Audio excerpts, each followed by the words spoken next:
Hello, and welcome to today's book chat. Today, I'm going to be talking to you about the novel The Lightning Bottles by Marissa Stapley, and here is the incredible cover.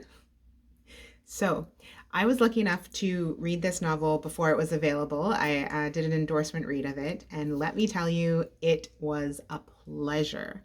So, this is the story of Jane Pierre and Elijah Hart, and we also, through two timelines, learn about a young girl named Hen.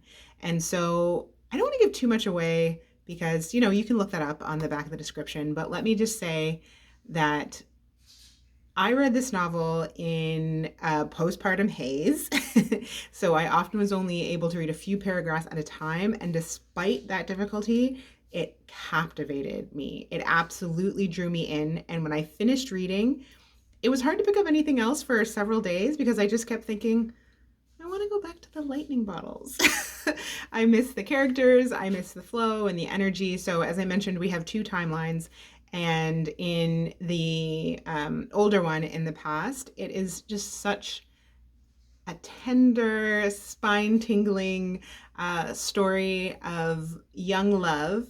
And as we go further and we look later in that timeline, and then in the current day time, not current day, current to the novel timeline, Stapley explores just the pitfalls and the perils of fame through just beautiful prose. She has an amazing skill at writing just about the complexities of success, about women's lives, misogyny, and especially about pulling in the feeling of an era. I didn't quite grow up in the 90s. As a teenager, I was a child, but still I could feel that in the text and absolutely loved it.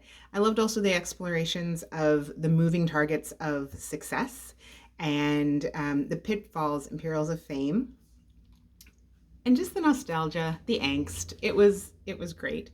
I would say that if you like Taylor Jenkins Reid, I think you'd really like this novel. Although written very differently, it has a lot of the feeling of Daisy Jones and the Six.